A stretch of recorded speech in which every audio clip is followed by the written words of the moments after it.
Hi guys, welcome to the start of a reading vlog. In this reading vlog, we are going to be reading The Hunger Games. A little, I guess, disclaimer is that I've already started reading. This is a reread vlog. Let me clarify. It's not. I've already read these, but since the new book just came out, I do want to reread the first three and then read the fourth one, which is like the Songbirds and Ballads or something like that, because I watched the movie but I didn't read the book. So I'm going to be reading that book and then I'll be reading the new one. So in this vlog, I might do the first two books, and then in the next vlog, like reading vlog, I might do the other two. We'll see how many like thoughts I have. I'm on chapter 16, and yes, so much has stood out to me in this reread. I remember like all of like the big major plot points in the story, but I had forgotten all of the smaller stuff that happens and like all of the symbolism I think that I missed when I first read it because I was so like into the story that I like a lot of things kind of went over. And like that's another thing. I don't know if like now I'm catching more things because I have lived more life. I mean, I've read these, the last time I read these books was like 13 years ago, and since then I've graduated high school. No, I had already graduated high school. I have graduated college. I got married. I moved from my home state. Those kinds of things that I've kind of paused and like thought about, whereas like when I first read it, that didn't really affect me that much. There are a few things. I'm going to pull up my phone really quick. If you're on Threads, go ahead and follow me if you want. I have been live, like threading on there, like my thoughts and stuff as they come up or as I see them. And it's been fun because the book community on there is actually, it seems pretty big, and they're very active. Like the community there is very active, and yeah, you can just have great conversations with people on there. One of the things that I did note was all of the like, I'm calling it quiet symbolism, but I guess a better word would be like a gentle symbolism where it's not that much in your face, or it's not like a big thing. Sometimes it's like in the small little details.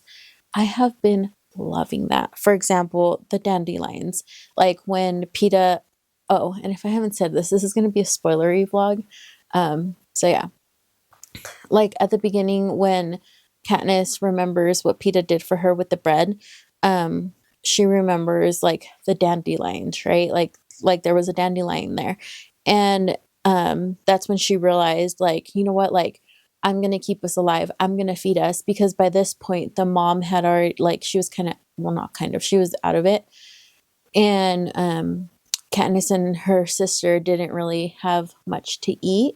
So that's when Katniss realized, like, you know what, I'm going to take it on, like, it's going to be up to me for us to survive type thing.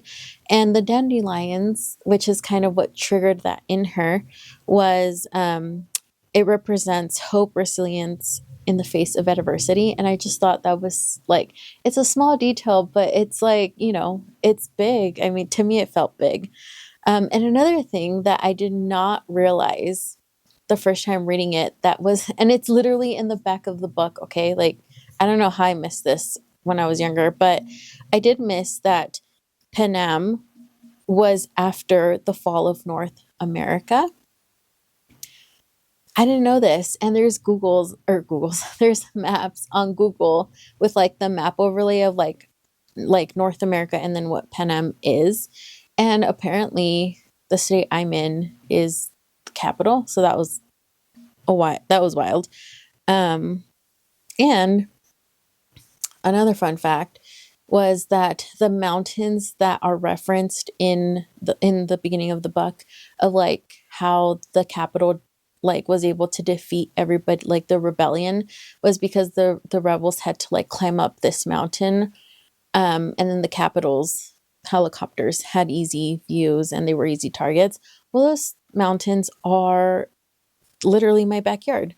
I don't know if you can see. I don't know. I'll probably post the picture here somewhere, but those are our mountains. I also pointed out how Katniss's dad. So Katniss was her name means like this flower that you can. It's an edible plant, and Katniss's dad told her pretty much, as long as you find yourself, you'll never starve. And I thought that was so beautiful because, like, not just literally, like, if she's able to find the plant, she will never starve because she'll be able to eat it and stay alive. But I felt like emotionally and mentally, like, if she's able to find herself, she'll know what to do. Like, she'll survive, you know? Because this was said around the time where Katniss is kind of explaining what happened to her mom and how her mom mentally kind of checked out after her dad died. I thought that was beautiful that she referenced that because, yeah, I mean, as long as you're able to find yourself, like, you're going to figure things out. Like, things are going to be okay. The Hunger Games is the first book I reread from, like, my teenage or young adult years. And honestly, like, it still holds up till this day. Not, I mean, like, symbolically and all that, like, yes, especially the world we live in today, but it still gives me anxiety. Like, once they were, the Hunger Games started, I had so much anxiety. I know what happens. Like, I remember what happens. I know what happens. And I'm still very, very, very anxious reading, like, the Hunger Games portion of it. And then on the last note, actually, there's two more notes. One of them is how 13 years ago, when I first read The Hunger Games, Peeta automatically became my favorite character when he and Katniss have, like, their last conversation before the night before the Hunger Games starts. And he tells her that, like, he says he didn't want to disgrace himself and wanted to die as himself. That he didn't want them, meaning the Capitol and, like, the creators of the games, to change him and create him into the monster that he's not. And I remember reading that as a young adult, and it still holds up because he's talking about his character, like, who he is at his core. And I think that somebody who's able to stay and fight for their character and their morals at the end of the day and, like, what they believe is right, I highly admire anybody who does that. So that kind of stood out to me back then. It still stands out to me now. He wants to be able to stay true to his character and who he is throughout the games. And when it's his time to die, pretty much, he wants it to be as himself. And I thought that was so beautiful. And it's still beautiful. And the last thing, which is kind of where I left off, was after Katniss and Rue, well, it's mainly Katniss, she, like, saws off the hornet's nest, and then Rue has already cheered her and they're forming their alliance and stuff, and Rue kind of questions her value and her worth, asking Katniss, like, are you sure, I'm worth, like, you want to have a partnership with me? Like, are you sure? And Katniss is like, yes, I'm sure. Because you're clever, like, you've made it this far. Nobody has, like, seen you pretty much. So yes, like, I do, like, you are a valuable, like, person, and, like, you do bring a lot to, like, this partnership. Katniss shares some of her medicine with Rue, and Rue's like, dang, you have good sponsors because this is expensive. Like, are you sure, you still want to partner with me because I don't have any sponsors? And that's when she pretty much says, like, that sponsors are going to be able to see that she is clever and they're going to see how they are both survivors. I loved that it said that and that it didn't expand on that, because what's the opposite of a survivor? In my brain, at least, it's a victim. And I think that just Suzanne Collins kind of just pointed out how a survivor's mentality will allow you to, like, fight and make it, whereas a victim mentality might not. I mean, I'm really enjoying it. I don't know, like, just that statement, like, there is power in having a survivor's mentality. That's kind of where I've left off. They're forming their alliance. I called it a partnership, but it's like an alliance. They're partnering, her and Rue just told her that PETA is not with the careers anymore. They don't know really what happened to him or why he's not with them anymore. And yeah, that's where I'm at. I mean, I already know what happens, but I'm excited to keep reading, and I'll update you guys as soon as I have more to update. Hi guys. So I've been reading the book a little bit more. It's a new day. Something just stood out to me. Katniss, this is the beginning of chapter. I mean, I only read like a few paragraphs from the last time I read, and my mind has already been kind of blown. Katniss is referencing her and Rue just came up with the idea or the plan to take away the career's food stash as like their way of evening out the playing field a little bit. And she mentions that the careers have been better fed growing up is actually to their disadvantage because they don't know how to be hungry. Not the way Rue and I do. That simple statement, like it really stood out to me when I was reading. I was like, wow, like not just literally, which is, you know, she's trying to take away their food and stuff, but I think symbolically too, like it just kind of stood out to me, just critical thinking in a way, like food being critical thinking.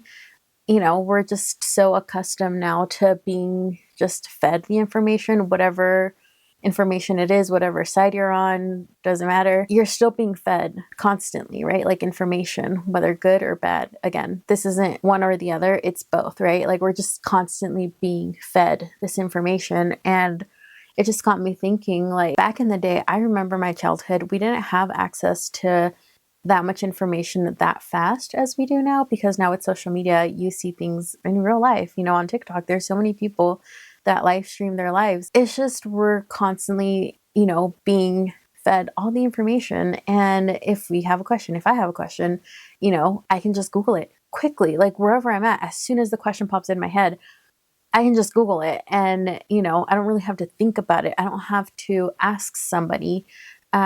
Like back in the day, if I had a question, I would ask like somebody I trusted, or, you know, there was encyclopedias, or I'd have to actually research and read an entire book just to figure out, you know, to answer my question. And now, I mean, it's a blessing and a curse at the same time, right? And this is, I think, the same conversation we're always having of like being exhausted, of being connected all the time. And I don't know, like that thought just kind of crossed my head. And I think it's one of the points I think that Suzanne is trying to make in this book is like, I know that we're like, oh, the capital's bad, but aren't we all technically the capital?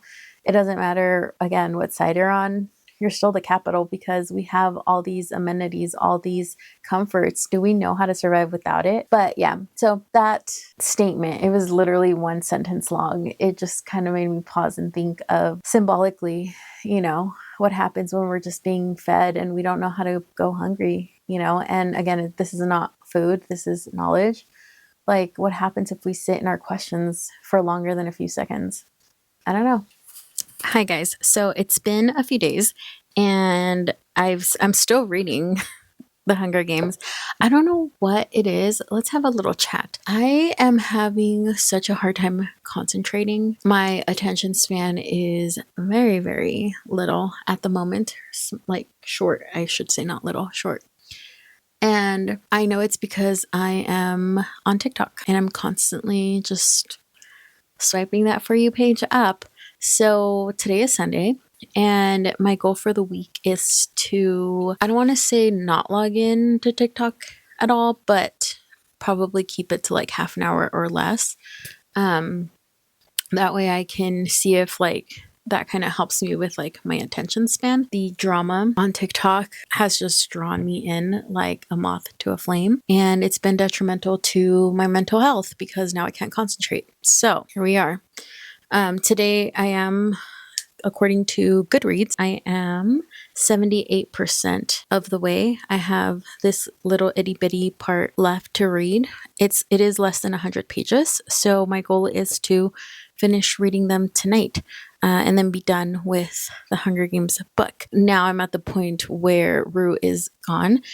and she is back with PETA. A few things that caught my attention yesterday was that I, for some reason, completely forgot that they changed the rules so that if both people from the same districts are alive, like they're allowed to win together. What I remember is that both of them surviving was an act of rebellion. But at this point, I don't know if I'm confusing the ending of like book 2 or book 3 at this point. And then another thing that kind of did stand out to me was Rue's death is such a catalyst. There is like this tonal, emotional, and like mental shift that happens after Rue passes away. There's a part where Katniss is singing to Rue as, you know, she's dying, and part of the song says, "Here it's safe, here it's warm, here the daisies guard you from every harm."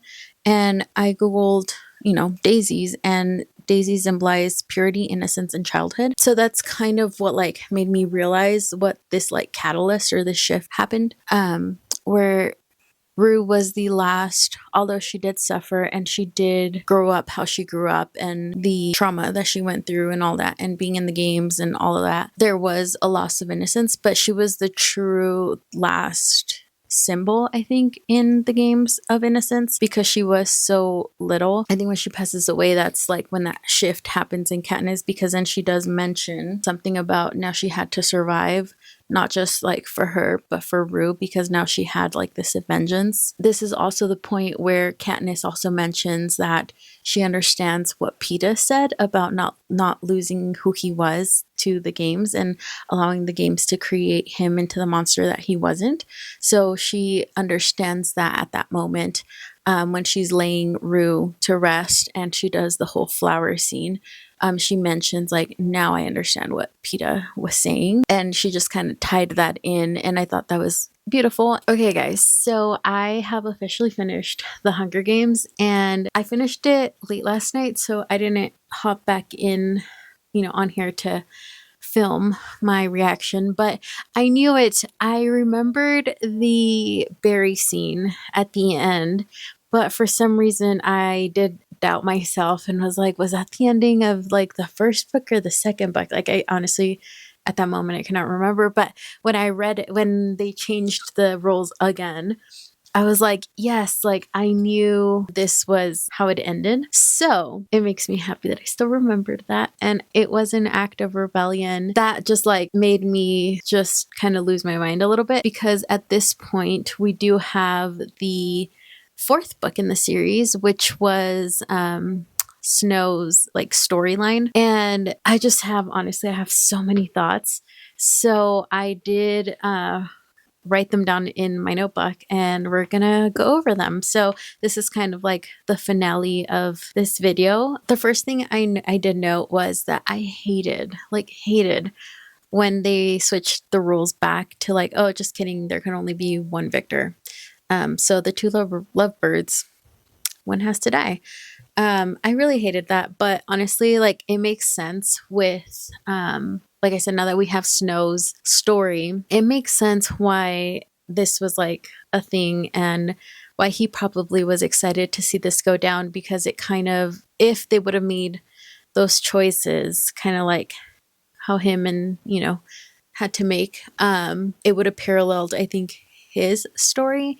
And I think up to a certain point, he probably would have been or felt vindicated, I think, of the choices that he made when he was younger and how he chose the system and getting ahead and all of that, instead of following his heart or love. So I think them doing what they did, it was the act of rebellion, not just against the rules in like the capital, but I think that's also why Snow takes it very, very personal. Again, we learn this in the next book, but that's why like it makes sense why Haymitch tells them that they're actually in danger once they come out of the games and they're with the capital people. They are in danger and they are being watched. It's crazy how like rereading this book, I went into it knowing like how it ends pretty much, but I had forgotten so much of the little details, and it's been wild to reread it like now as an adult and remember certain things and certain feelings I had at certain points in the book from when I was younger, and